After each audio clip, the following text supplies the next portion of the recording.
O Flamengo começou a ter um controle do jogo e, assim, eu concordo com o Djalma. Poderia ter sido até mais, né? Porque o Flamengo fez um ótimo jogo, assim. O que eu chamo a atenção, porque a gente conversou até um pouquinho sobre isso, é a maneira como alguns times decidem enfrentar o Flamengo, né? Isso acho que vale a pena a gente falar um pouco. A coisa de enfrentar o Flamengo com 3 zagueiros. É isso, é você enfrentar... O Corinthians fez isso outro dia e o Vasco ontem. Exatamente, é você dar o meio-campo pro Flamengo. O Flamengo, a gente sabe que os melhores jogadores do Flamengo estão no meio-campo, eles gostam de se movimentar por aquele setor. Não, eu acho que o Flamengo pegou os melhores que podia pegar, não tem que reclamar. Eu acho que classificou em segundo, sim. O melhor que eu acho que podia pegar, acho fácil. Acho melhor? Fácil. Tem esse detalhe, classificou em segundo, né? É verdade. Se fosse primeiro, então como segundo... Eu acho que fácil, fácil. Pegou o lado da chave teoricamente mais difícil, mas o adversário das oitavas realmente totalmente É altitude. A equipe mesmo do Bolívar não é uma equipe boa.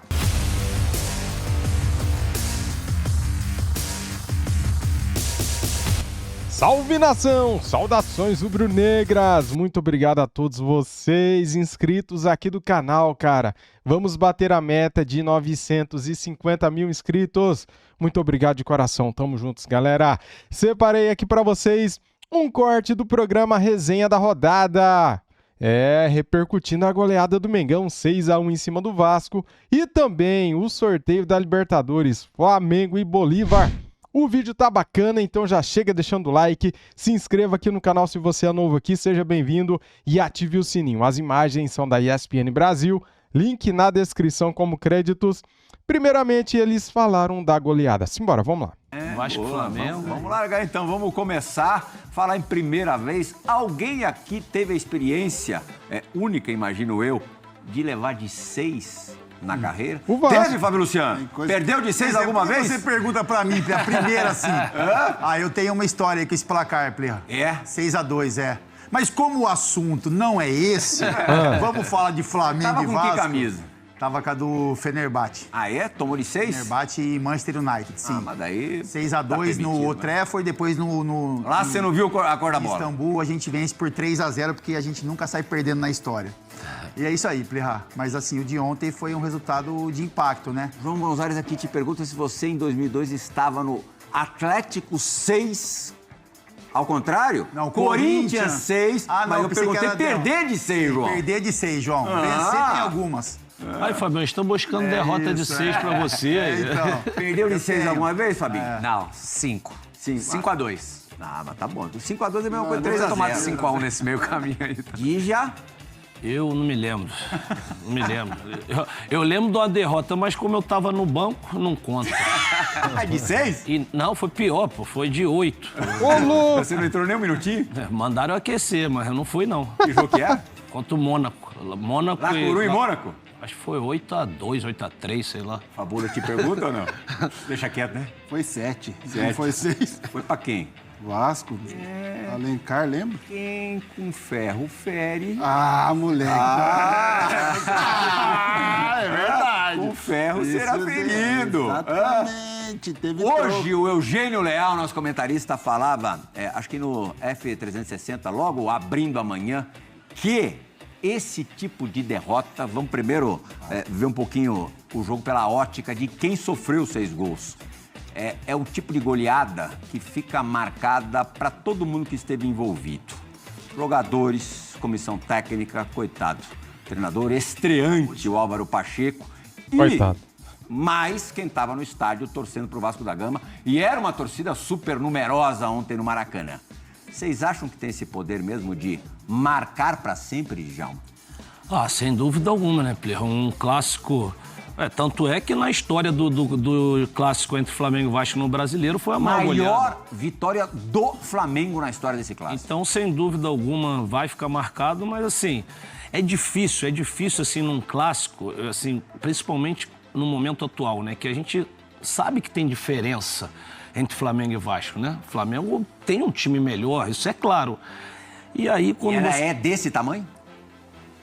Plirra, eu acho que foi facilitada pela expulsão também, né? Eu acho que ajudou no segundo tempo. Mas a diferença é grande e quando você quer enfrentar um time que você sabe que é superior em igualdade, achando que dá para brigar de igual para igual, acontece o que aconteceu. O Vasco ainda teve a sorte, né, de sair na frente, mas Foi só aquele início de jogo, o Flamengo foi superior o tempo inteiro, que a gente esperava isso antes do jogo, né? Ninguém imaginava um 6-1, mas eu acho que em função também da expulsão, eu acho que não mudaria o resultado. A expulsão vitória. do João Victor estava 3-1 já. Mas a expulsão do João Victor no segundo tempo facilitou as coisas para o Flamengo e o Flamengo poderia até, se força um pouquinho, fazer mais com tranquilidade, mas aí seria pior. Mas o 6-1 sem dúvida marca e não é legal para num clássico dessa dimensão, o Vasco levar um 6-1 e os caras ainda no final andam jogando baralho ali. Eu até brinquei com vocês no jantar que, como é a natureza e como é o futebol, o Verratti, que abriu o placar com um golaço, instantes depois teve até a oportunidade, se ele consegue encostar na bola, de fazer o 2-0. Aí o Djalma falou, ia ser 6-2. Mas não, né? 2-0 podia dar uma mexida ali com a tensão rubro-negra. Assim, o nível, a diferença técnica é muito grande, né? Principalmente quando o Flamengo joga o que jogou, que é quase o jogo perfeito, e o Vasco tem um rendimento abaixo, assim. Mas seria um placar que talvez mexeria com a arquibancada, traria um pouco mais de confiança para o Vasco. Mas o que não aconteceu, né? O Vasco foi superior, fez o gol com 8 minutos, depois teve uma chance, ali a partir dos 15 minutos, o Flamengo começou a ter um controle do jogo. E, assim, eu concordo com o Djalma, poderia ter sido até mais, né? Porque o Flamengo fez um ótimo jogo, assim. O que eu chamo a atenção, porque a gente conversou até um pouquinho sobre isso, é a maneira como alguns times decidem enfrentar o Flamengo, né? Isso acho que vale a pena a gente falar um pouco A coisa sobre... de enfrentar o Flamengo com 3 zagueiros. Isso, você enfrentar... O Corinthians fez isso outro dia e o Vasco ontem. Exatamente, é você dar o meio-campo para o Flamengo. O Flamengo, a gente sabe que os melhores jogadores do Flamengo estão no meio-campo, eles gostam de se movimentar por aquele setor, né? Então, todos eles, né, têm muita qualidade. O Alan, que vem jogando bem, De La Cruz, Arrascaeta, o Gerson. Então, são 4 jogadores de muita qualidade, de muita movimentação. E se você olhar o time do Vasco, o Vasco tinha 2 jogadores de marcação, que seriam os responsáveis para... né, travar alguns movimentos desse Flamengo. 3 zagueiros para o Flamengo, Plirra. Para esse Flamengo, 3 zagueiros, 4 zagueiros, não muda muita coisa, porque as movimentações, o passe tem muita qualidade. Eles acabam achando, com espaço no meio-campo, eles acabam achando as movimentações para os caras de frente, assim. Então, o Vasco deu o que o Flamengo queria. Além da qualidade, o Flamengo tem mais qualidade técnica. Se você olhar o 11 de cada um, o Flamengo vai levar vantagem em todas as posições. Fora isso, acabou tendo muita facilidade no meio-campo, uma tarde inspirada dos principais jogadores e um placar que mexe, Plirra. Eu acho assim, o Vasco, esse resultado, ele mexe com a história, né? Porque é o maior placar, vitória do Flamengo. Ele mexe com a confiança do torcedor, confiança do elenco e também nessa questão política, né? Enfraquece também as movimentações.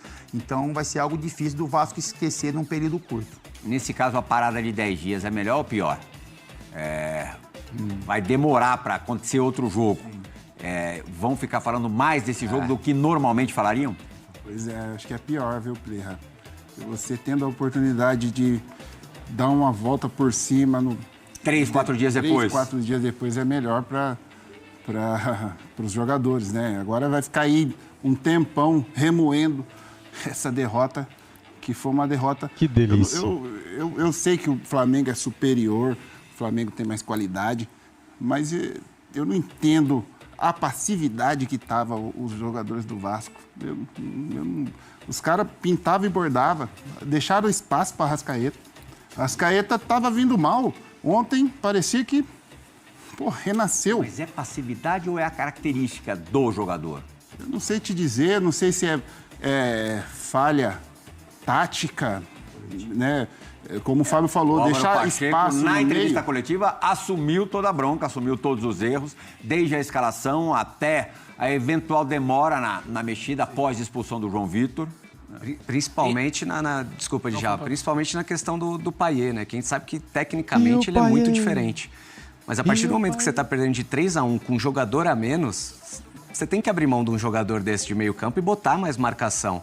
E ele demorou, foi mexer com 15 do segundo tempo para tirar o Payet. Não só o Payet, mas para reforçar o meio-campo, que era onde estava perdendo a maioria do eu acho que nesse aspecto tático, né? Falando da parte tática, eu acho que ele, no segundo tempo, eu acho que ali o Vasco falhou um pouco taticamente. Porque em vários momentos, tá 3-1, tá com um jogador a menos. O Veguete ficava correndo igual um louco, tentando pressionar. Aí o Praxedes, depois que entrou, saindo igual um louco, pressionar. Pô, atrasado, não né? existe pressionar os zagueiros e o goleiro, você com um a menos, perdendo de 3-1. Com um jogador só. Sabendo que é inferior, então ali eu acho que o Vasco deveria... Assim, já fez a mudança do Rossi pelo menino. Eu acho que ali já teria que ser uma mudança de um homem de meio de campo. Ali, o Payet, que é o criativo, mas naquele momento não tem que pensar em criatividade. Tem que aceitar a situação. O Vasco ia conseguir aquele empate com um a menos? Não, muito difícil. Então, eu acho que no segundo tempo poderia ter amenizado essa derrota, porque o Vasco quis pressionar. Com um a menos você cansa, o Flamengo só tocando e fez os 3 gols com extrema facilidade. Não foi nem... A gente está chegando à constatação que o Payet só consegue brilhar de verdade contra adversários inferiores? Não. Quando enfrenta um time de um nível mais alto, a coisa fica difícil? Pirra, tem que estar bem acompanhado, Pirra. Tem que ter companhia. Sozinho ninguém é capaz de fazer nada, não. Ele é um jogador que tem criatividade, ele é um jogador inteligente. Se tiver as opções, ele vai achar. Ele vai achar, mas não tem essas opções. É difícil, não é fácil, não. Ao Flamengo sobram opções. Quem foi pra você, Capita, o melhor do Flamengo ontem? Acho que o melhor foi o Cebolinha. Eu acho que foi o jogador mais que... Com a Arrasca. Mais com a Arrasca. Eu acho que ontem, sim. Eu acho que com um gol, a importância do primeiro gol, né? Para você empatar o jogo e aí o Flamengo começar a construir o resultado. Movimentações, assistências. É um jogador que o Tite encontrou novamente, né? Que parecia perdido, né? Muita cobrança. Enfim, a gente olhava pro Cebolinha e falava, pô, mas será que ele vai conseguir render ser aquele Cebolinha de tempos de Grêmio? E isso está acontecendo hoje. Ele se torna um dos principais jogadores de ataque, coloca jogadores importantes no banco de reservas e faz jus a isso, né? Ele é titular do Flamengo hoje, tem o carinho do torcedor, porque vem produzindo muito dentro de campo. Então, assim, o Arrascaeta é genial, é fantástico, principalmente nas tardes inspiradas dele. E ontem ele teve uma tarde inspirada, mas eu acho que o Cebolinha foi melhor. As últimas 2 melhores apresentações do Flamengo foram no Maracanã. Isso não é nada anormal, não chama atenção, contra grandes times, Corinthians e Vasco da Gama. Você acha, Fábio, que o Flamengo está caminhando para isso ser um padrão no campeonato? E a gente... Tirando, é claro, descontando as tais 9 rodadas em que o Flamengo vai estar muito desfalcado por conta da Copa América. E a gente cobrou isso algumas semanas atrás, né? Que o Tite tinha que soltar um pouco mais o time, achar soluções para essa equipe. E parece que ele achou com o Gerson aberto na direita, né? Ele ganhou a qualidade pelo lado do campo, faz superioridade no meio, ganhou o Cebolinha mais aberto e o Cebolinha ganhou esse protagonismo. Ele vai ter que ser esse cara da individualidade. Ontem, no primeiro tempo, ele mudou o jogo. Ele fez o gol e deu as 2 assistências do 3-1. Eu acho que conforme o tempo vai passando, com o Tite cada vez mais controle desses jogadores, a opção que ele tem, eu acho que vai ser cada vez mais normal a gente ver o Flamengo fazendo bons jogos, né? Ontem o Fabrício Bruno sentiu no primeiro tempo, aí o Léo Ortiz foi aquecer. Aí o Alan sai machucado, entra o Pulgar. Aí no segundo tempo entra o Gabigol, Bruno Henrique, Luiz Araújo. Ele faz uma substituição. Léo Pereira machucado, tem muita opção. Substituição, saem 3 jogadores, né? Entra o Luiz Araújo, o Wesley e o Gabigol, né? E é os caras que participam do lance do gol do Gabigol, né? Parênteses, Capita, você acha que o Fabrício Bruno fez bem em não ir para a Inglaterra?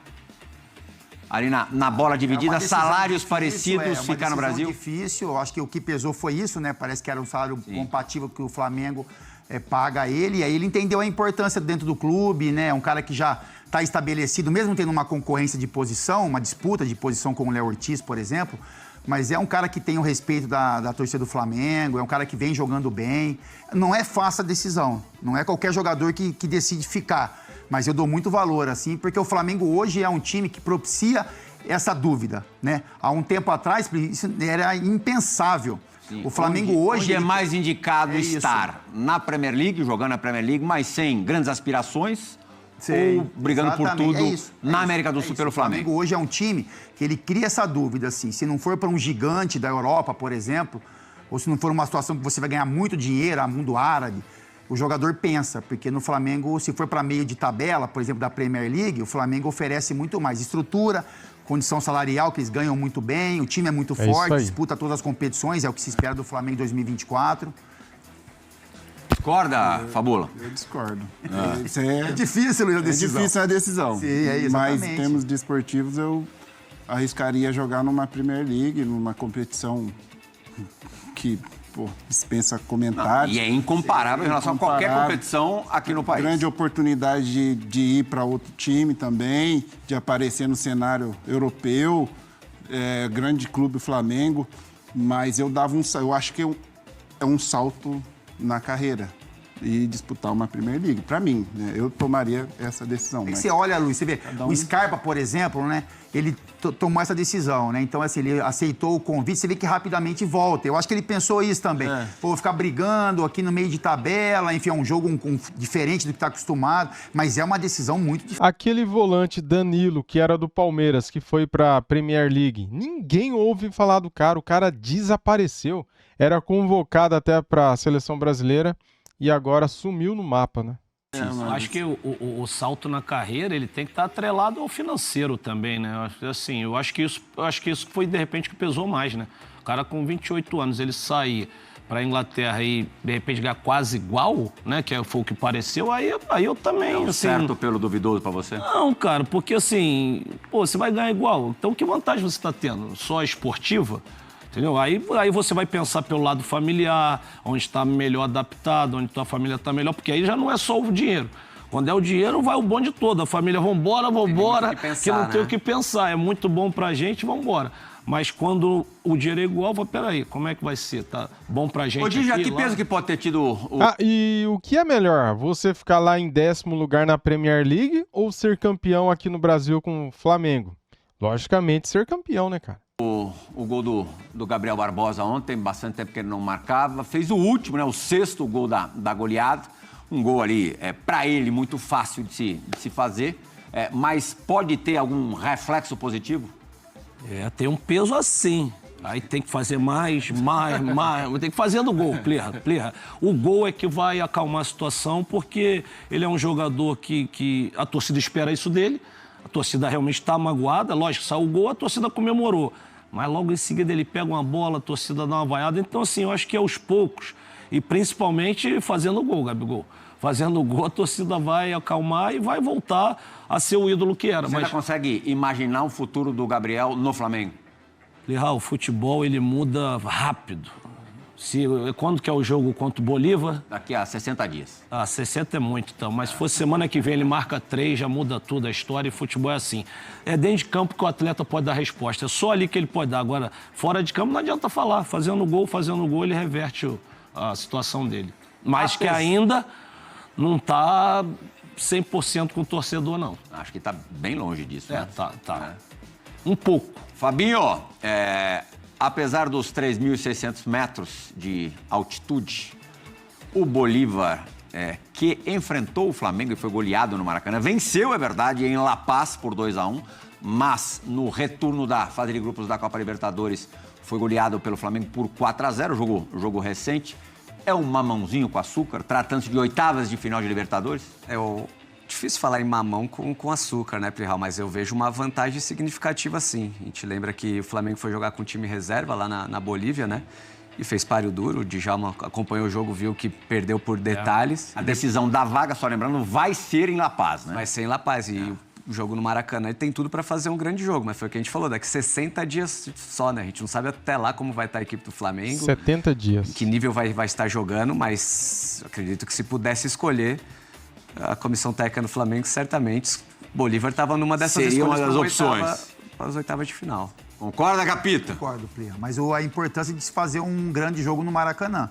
Porque nos 4-0 do Flamengo no Maracanã, o Bolívar deu uma ajuda, né? Erraram saída de bola, enfim. A responsabilidade ainda fica maior para o primeiro jogo, né? Exatamente. Eu acho que essa é o que tem que ser colocado para esse Flamengo, assim. Agora, se repetir, por exemplo, o que fez contra o Vasco, que tem grande chance pela qualidade dos dois times, abrir, fazer um placar com uma vantagem adequada para esse confronto, aí na altitude você consegue ter um controle ali da situação. Agora, se for um jogo um pouco mais equilibrado no Maracanã, não é tarefa fácil você conseguir a classificação na altitude. Não, eu acho que o Flamengo pegou os melhores que podia pegar, não tem que reclamar. Eu acho que classificou em segundo. Sim, O melhor que eu acho que podia pegar, acho fácil. Acho Melhor, fácil. tem esse detalhe, classificou em segundo, né? É verdade. Se fosse primeiro, então Não como classificou, né? segundo... Eu acho que fácil. Fácil. Pegou o lado da chave teoricamente mais difícil, mas o adversário das oitavas realmente totalmente É altitude. A equipe mesmo do Bolívar não é uma equipe boa. No ano passado, o Flamengo foi eliminado pelo Olímpia, que também era uma zebraça. Eu acho que o Bolívar é ainda mais zebra do que o Olímpia, né? Sim. Você não concorda? Sim. Eu acho que o Bolívar... E ano passado o Flamengo era menos confiável do que o atual, né? Sim. Acho que o Flamengo não tem nada que reclamar e outros clubes pegaram adversários bem piores, né? Podia o Botafogo, por exemplo, aí. E daqui a pouquinho a gente vai falar do confronto, sem dúvida alguma, que daqui a 2 meses tem esse problema, né? Só daqui a 2 meses tanta coisa vai mudar, tanta água vai passar debaixo da ponte, que teremos esse Palmeiras e Botafogo que promete ser sensacional. Já será assunto no Resenha da Rodada. Antes, Fábio Santos, vamos falar um pouquinho de Corinthians. E aí, vocês concordam com as análises dos comentaristas do programa Resenha da Rodada?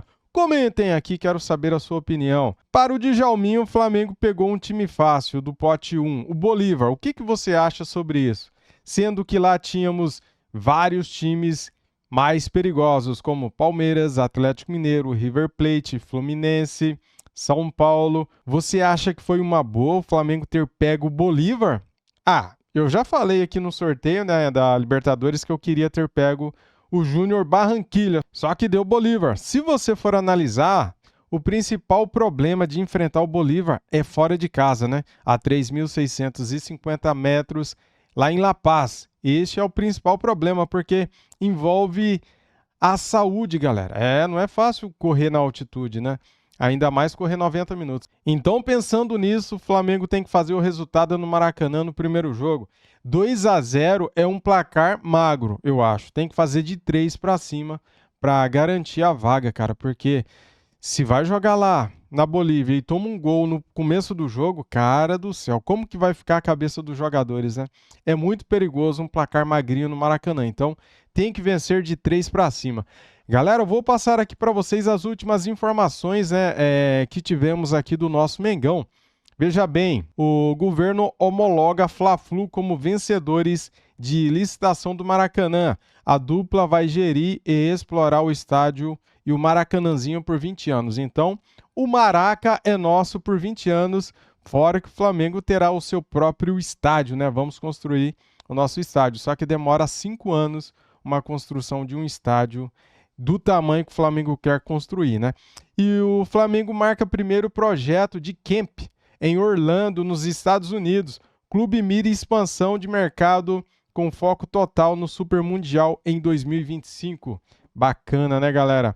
E fazia tempo, né, que Gabigol, Bruno Henrique e Arrascaeta não marcavam no mesmo jogo, né? Fazia 3 anos, galera. Então, bacana, né? O trio voltou a marcar depois de 3 anos em um jogo. Saiu aqui também uma notícia que já era esperada. A seleção do Uruguai não liberou os jogadores para participarem do jogo contra o Grêmio. O clube queria ter Arrascaeta, De La Cruz, Vinha e Varela contra o Grêmio no dia 13.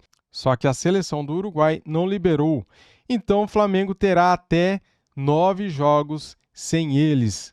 Uma perda gigantesca, né? Pelo Tetra da Libertadores, Flamengo terá desafio de sair pela primeira vez feliz de La Paz. Rubro-negro perdeu todos os 3 jogos que fez na temida altitude. E o volante Alan teve lesão diagnosticada e deve desfalcar o Flamengo contra o Grêmio.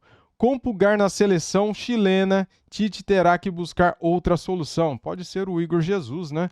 Junto com o Gerson, junto com o Lohan, né? Fazendo ali o meio de campo, cara, é isso aí. Muito obrigado a todos, quero pedir aqui, ó, carecidamente, antes de sair do vídeo, deixa o seu like, se inscreva aqui no nosso canal e ative o sininho. Tamo juntos, galera, fui!